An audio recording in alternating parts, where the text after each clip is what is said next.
Poco. Bonsoir. Oui, bonsoir. Je sais pourquoi elle traîne en disant bonsoir. Parce qu'elle a peur d'oublier. C'est comment? On est là. Ah, voilà. Il restait quelques minutes. On devait chanter. Le temps est passé.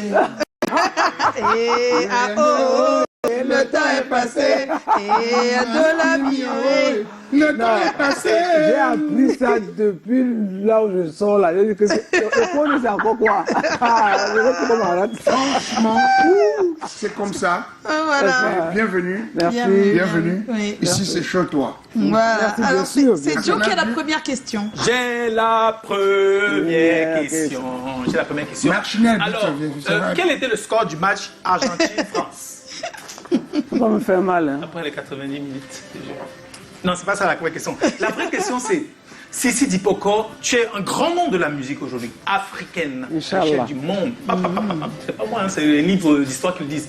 Mais quand même, tu commences très tôt dans la cour des grands, comme Simanu Dibango, Relema, Guy Lobet, Dina Bell, André Marita, Toto Guillaume, Myriam Makeba, Pierre Téguédé, que tu accompagnes. J'ai eu cette chance-là. Qu'est-ce qu'on garde des moments comme ça? Ben, on n'est pas dans les nuages, mais on se dit qu'on a eu de la chance. De la chance. Est-ce qu'à cette époque, tu réalisais même? Non. Est-ce que ça va s'appeler Non, t'as pas chance? pu, comment on appelle ça?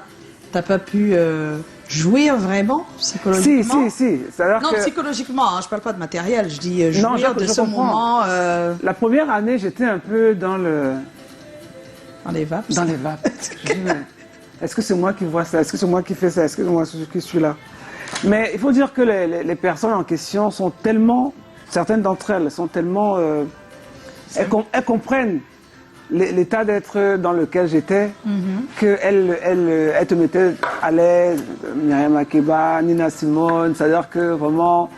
Et après, je me suis rendu compte que je suis quand même quelqu'un d'important. Mais oui, attends, il faut bien se rendre compte à un moment. Mais j'ai pas, les épaules n'ont pas dépassé ma tête. Non. Mais j'étais très contente parce que c'est une grande école en fait. Ouais. C'est une grande Mais école. comment deviens-tu choriste alors? Par hasard. Par hasard. Oui, c'est-à-dire qu'en fait, moi je pars d'ici, c'était pour aller me faire mes études, faire du sport. Parce que moi c'est le sport. Oui, Et j'arrive à Paris et mon cousin Bill Loco est en train de faire son tube là, Nen Lambo.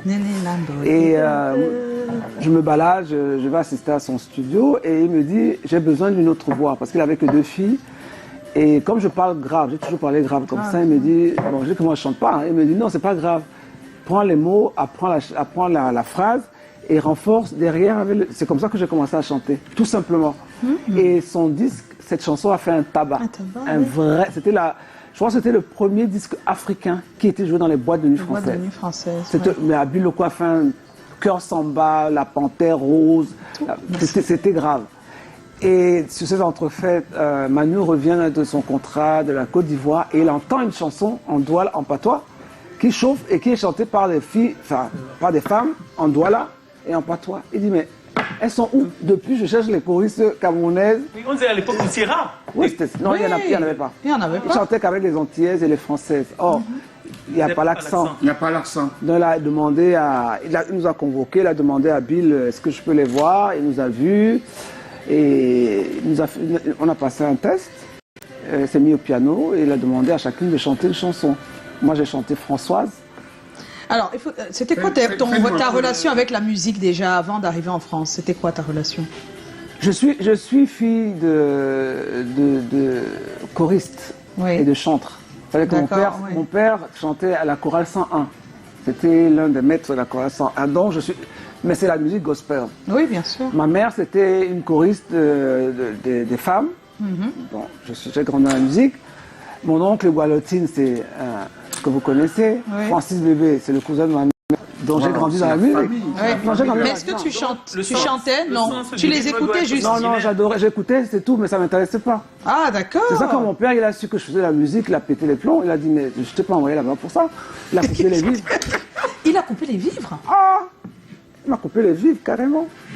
Mais comme je... Mais tu vivais déjà?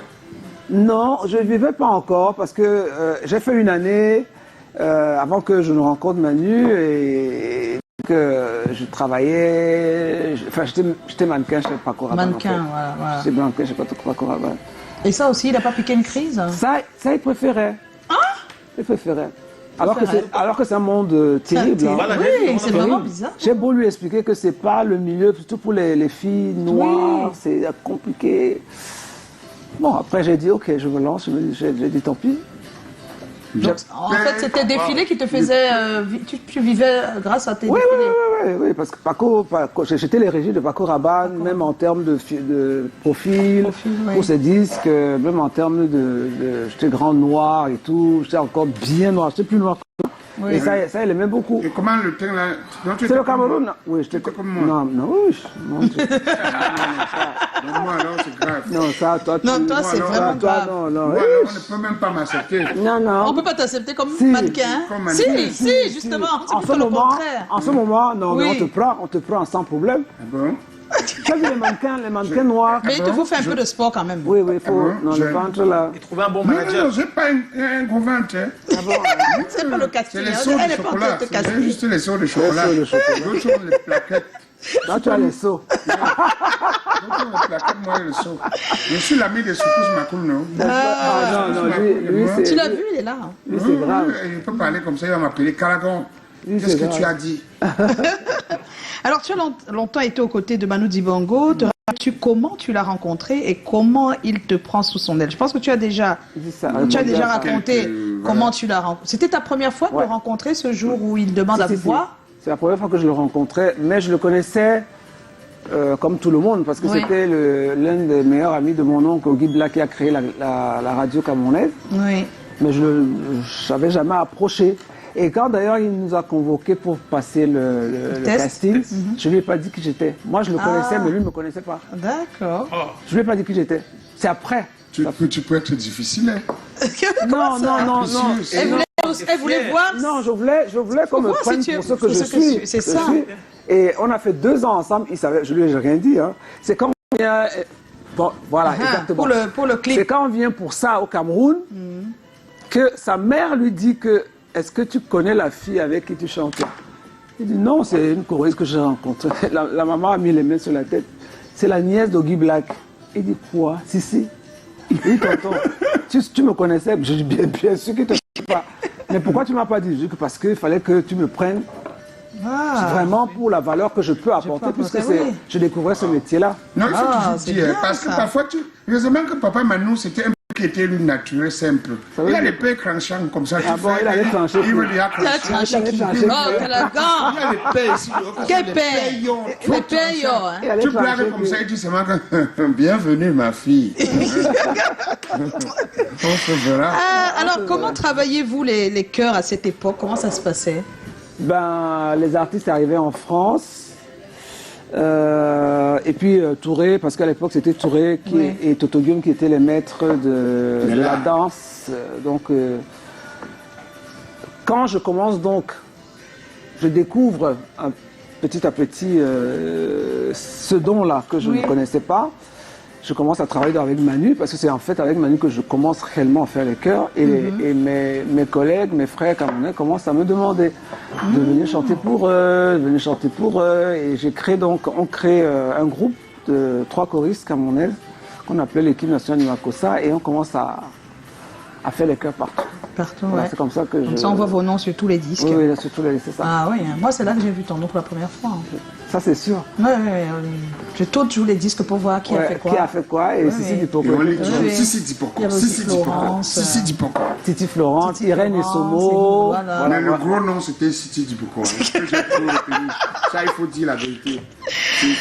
Malheureusement c'est ça. C'est gentil. C'est pas malheureusement. Heureusement. C'est un gros nom. Alors, si ta voix est écoutée depuis de longues années sur les titres camerounais à succès, il reste que tu as été aussi lead, et on écoute là, Nounam. Tu as commis un super album avec Justin Bouvendre. Raconte-nous cette aventure, parce que voilà, tu es au cœur, tu fais tous les albums. Et puis, qu'est-ce qui se passe? Bah écoute, je travaille avec Manu. J'avais pas pour projet d'être devant la scène, parce que c'est ça qu'il s'agit. Et entre-temps, l'âge avançant un tout petit peu, je me dis qu'il est quand même temps comme personne ne veut m'épouser ou ne veut être sérieux avec moi, j'ai dit que moi je suis quand même une femme et que tant pis, moi je veux mon enfant. Ah ouais, parce que ma mère me disait, mais attends, ton métier là, nanana. Tu risques de ne pas nous faire des bébés. Non, j'ai dit que non, je veux faire un enfant, donc je suis tombée enceinte. Oui.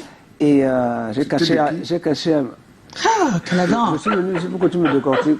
C'est quoi ton De qui tu connais qui? Tu connais qui d'abord? Ouais, Je connais, Si je te donne le nom, tu vas savoir. je connais Toto Guillaume.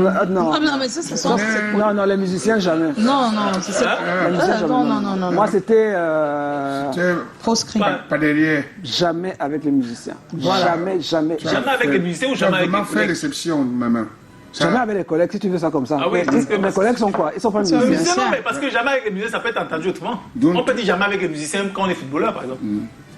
Ah, Non, non, pas jamais des- avec les collègues. Jamais avec Oui, les jamais musiciens. avec les collègues. Ça, c'est un truc. Tu as vraiment eu de la chance. Non, j'ai pas eu la chance. C'est une décision que j'ai tenue jusqu'à Parce que aujourd'hui. rester comme ça, là, parfois, sortir, aller faire les chœurs quelque part, et après rentrer comme ça, parfois avec le foie, c'était Mais parce que tu es sûr que Non, chez toi, tu mais tu es sûr tu que dois chez avoir moi, il y des avait pas problèmes, quelqu'un. Caladan. Hein. Comment tu dis les problèmes Là, maintenant? tu transposes tes problèmes sur les autres. C'est toi qui as ce genre de problème. Parce que peut-être. regarde, on dit souvent que la chèvre broute là où elle est attachée. C'est difficile que la chèvre quitte là où elle est attachée pour aller brouter ailleurs. C'est pour ça. Sauf si on a prolongé la Si la chèvre avait déjà le bouc à la maison, pourquoi elle va aller Comment elle boucler va là? encore? Elle va chercher quoi? Non, mais dans l'idée, c'est que la chèvre. Non, elle est attachée quelque part. C'est pas qu'elle est là après. Elle avait déjà son bouc à la maison. Non, donc elle va- tu es une femme de caractère. Non, ça c'est sûr. Félicitations. Sinon, je ne m'en serais jamais sorti Ah, dans ce milieu. félicitations. Merci. Moi, je peux vous poser des questions comme ça. Même ma maman Annie, quand elle chantait, Ouais. maman Annie, quand tu chantais, j'ai connais son besoin bébé. d'un bébé. Qui- Un petit tu sais même bébé. pas bébé. chanter. Après, j'ai dit, maman Annie, tu me dis que ce bébé-là n'avait pas. C'est pas possible. C'est pas sérieux. Caladan, c'est Elle pas m'a dit, sérieux, hein. elle m'a dit non, c'était juste la chanson. Elle m'a dit Mais non, c'est vrai en plus. c'était Mais juste c'est la vrai, chanson. arrête aussi, vrai, hein. Caladan. Bon, On était en maintenant- train de mais raconter non. l'histoire. Bon, ça va. Maman parle. C'est l'histoire de Après, Justin le Bovin, bébé, l'album. Elle était sur le bébé. Donc, C'est ça ok, qui d'accord. m'intéresse. Donc, je tombe enceinte et je décide de garder. Je le dis à Manu, il n'est pas content. Il n'est pas content du tout. Il me dit, tu vas gâter mon orchestre parce que j'étais chanteuse, j'étais danseuse, j'étais ambianceuse et tout.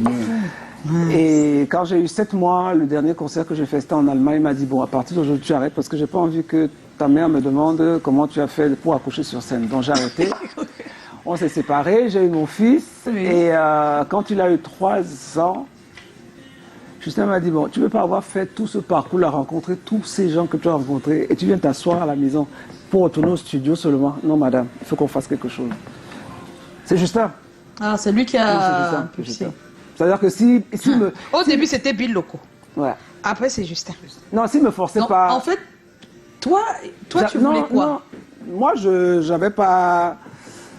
C'est quand même bizarre, hein? En fait, être choriste, bon, c'est vrai que choriste, on est derrière, Oui. mais avec Manu, on s'est rapprochés, on était sur la même ligne, Oui. parce que c'était le pater et il nous mettait en place.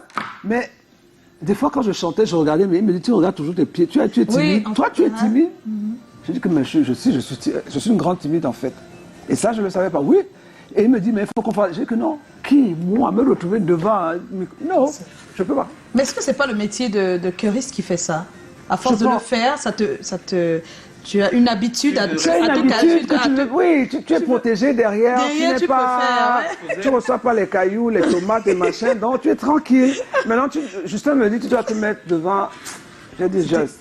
Il n'a rien dit. Il est allé travailler. Il a appelé Vincent, qui a fait Mouvement Uniforme. Il a appelé qui encore. Ils ont écrit, mais moi j'ai fait les. Après, il m'a dit, madame, tu vas sauf que chanter. Ah, C'est comme ça C'est que pour je ça que dis. tu sors la première chanson. Ouais, comme ça qu'on sort mon âme. mon âme. Mon âme. Et il est passé justement par mon fils parce qu'il m'a dit, mais il faut que tu fasses quelque chose pour le petit, machin, ce serait bien. Et tal, mais Justin, c'est un grand monsieur. Bah C'est oui. mon petit frère, il est vraiment... Est-ce que tu peux nous faire un peu la capella de Mounam, là, la première? Il est nostalgique, lui. Hein. Tiens, mon âme. J'adore. Amuna oe osoa tobuyae Nyangwanga mana nubemu tobuyae Ayo oe osoa tobuyae tobunya We Bien sûr, mix, Mota bien sûr, etapa Ah, une version remix. Depuis là, on n'entend pas les.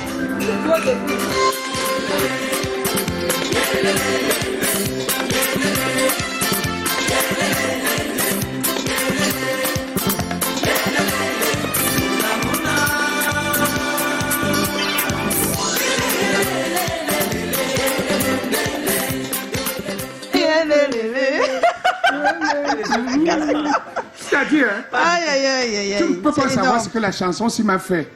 Ma première copine, je l'ai eue dans la musique, c'était dans le son. On était en boîte. Et c'était, j'ai raconté l'entrée, c'était fille, entrée feu vert. Garçon, 200.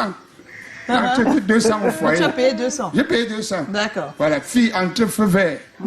Donc, et sa première copine était là. Oui, avec les jeux de lumière là, les lampes. Ça faisait pour. Donc, Tu étais encore chaud.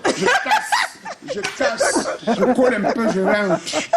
Je dis non, ça, tu étais nul. C'est pas possible. Je te donne le cadeau pour la chanson. Tu as travaillé avec tellement d'artistes de renommée internationale. Qu'est-ce que tu retiens de ces collaborations? Voilà.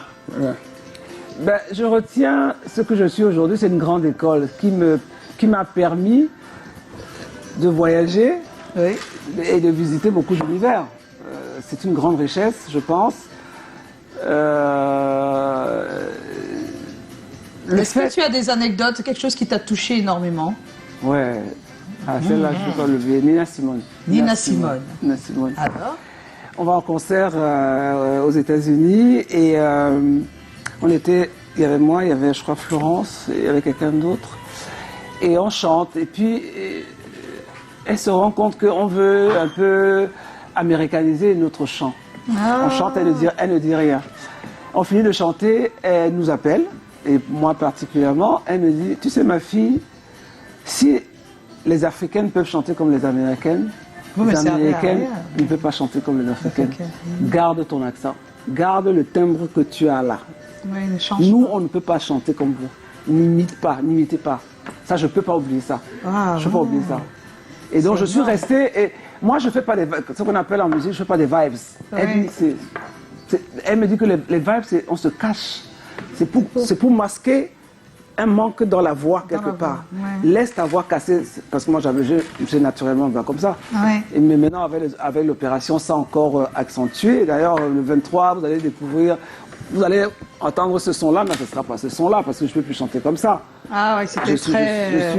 je montais, maintenant je suis jazz, donc ça sera Pourquoi l'opération? Qu'est-ce qui s'est passé? Parce que à un moment donné, j'ai fait mon âme et j'ai d'abord laissé tomber, j'ai dit que je m'occupe de mes enfants. Maintenant, Justin me dit, on ne peut pas faire un seul album, il faut qu'on en fasse un deuxième. C'est 10 ans après. Et il faut savoir que quand on arrête de chanter et qu'on ne pratique pas, il faut rôder la voix. Moi, je n'ai pas rodé la voix, je démarre. Et quand je démarre, il y a un couac. Donc, je vais voir les orthophonistes, la voix est cassée, nanana, les blancs tout de suite, cancer, biopsie, machin, et donc opération. Et quand on va opérer, on trouve qu'il n'y a pas de cancer. Mais ils avaient déjà opéré. Donc, c'est comme ça. Que ça s'est passé. Il n'y avait pas de... Et ils n'ont pas su où était le problème? Non, il n'y a pas de problème, sauf que la corde vocale était collé. D'accord. Par manque, parce que quand tu pratiques pendant 15 ans la voix et que tu arrêtes pendant au moins 5 ans sans plus, parce que j'ai arrêté vraiment, je m'occupais de mes enfants en fait. Mais il fallait chantonner un peu en chantonner, c'est pas pareil. Chanter. Non, moi je chantais, on chantait, je peux pas monter, je peux plus monter comme ça. Je peux monter, mais pas longtemps. C'est dangereux. C'est monter qui est dur. C'est descendre qui est facile. Non, elle dit qu'elle peut monter. Mais maintenant, mais pas plus monter à ce niveau. Je comprends pas. Le plus chaud de la terre, les intimes m'appellent. Alors, on n'oublie pas que tu donnes un show à Douala le 23 et à Yaoundé le 30.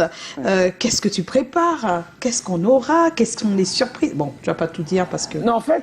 je me rappelle la dernière fois que j'étais ici, on avait déjà parlé d'un produit que j'avais mis sur place et que la production hésitait à a lâché le clip. Oui, le clip, oui. Tu te rappelles? Oui. Le clip maintenant qu'on présente là. Et puis on s'est un peu brouillé. Moi, je faisais d'autres choses. Et là, elle est revenue dans le bon sens. Et je lui ai dit, la condition que je retravaille avec toi, c'est que tu lâches le clip. Parce que moi, on me connaît, toi, on ne te connaît pas. Si on ne voit pas le clip, on ne saura pas qui a fait ce travail-là. Vraiment. Et tout le monde que j'ai rencontré me dit, mais pourquoi elle bloque ce clip-là? Pourtant, c'est un clip magnifique. Donc, elle a lâché le clip et on a dit, bon, c'était l'année dernière. Et maintenant, elle a lâché le clip à la fin de cette année. On a dit, bon, on essaie de recommencer. En fait, donc, je fais un showcase. Pour représenter réellement le travail que j'avais déjà fait. Ah, d'accord. C'est pas encore le concept. Parce qu'il faut de la visibilité. Parce que moi, ça fait longtemps qu'on ne me voit pas. Je n'ai pas vraiment chanté au Cameroun seul. En tant que Sissi Dipoko, je n'ai jamais vraiment fait. Mais il faut quand même commencer par quelque chose. Donc, on a décidé de faire des showcases d'une heure, une heure et demie. J'ai invité Epé et Koum, mes neveux, et j'ai invité, ici à Douala, j'ai invité Azombo. Elle s'appelle Diamant. Diamant. J'aime beaucoup cette Zombo, Zombo, Zombo. Super. Et à Yaoundé, ça sera toujours les jumeaux, mais avec la célèbre Majoaï. Majoaï, voilà. Ça va faire boum. Super, ça sera super. Voilà, ça va faire craquer. En fait, je fais deux petits showcases pour mettre l'album en visibilité. Je vais chanter évidemment Mounam et le temps est passé. Et puis le Bikouti. Parce qu'il y a des gens qui connaissent mes chansons. Mais qui ne savent pas que c'est toi. Mais c'est clair, c'est vrai.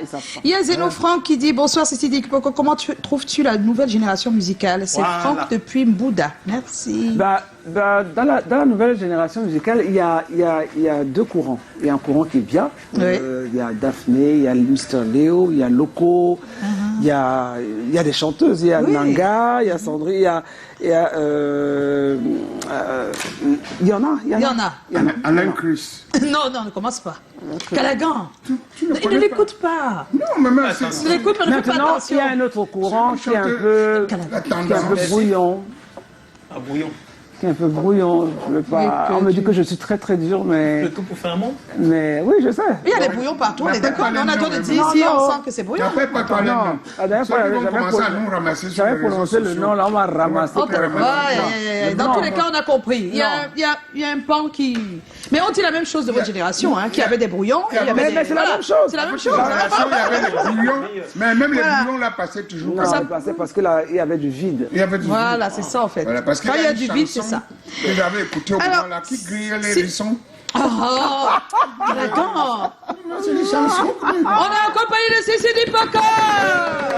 Et on reste avec elle. Sissi, on reste avec toi. On va attaquer un thème qui touche un peu plus les cœurs. Et les familles, des fois, sont désemparées. Elles ne savent pas quoi faire. Et donc, nous, on s'est dit, on va attaquer le sujet. On n'aime pas souvent entendre des choses comme celle-là, mais on va en parler. Que faut-il faire pour éviter qu'une victime de viol devienne une future violeuse? Voilà. Parce que les médecins disent qu'il y a un bon pourcentage de personnes violeurs ou violeuses qui le deviennent parce qu'ils ont été victimes. On a encore du temps. Quelques secondes. Il y a Joe qui va lire les messages qui sont arrivés sur la page. Ça nous permet de réfléchir à notre niveau. Alors, Joe? Oui. C'est après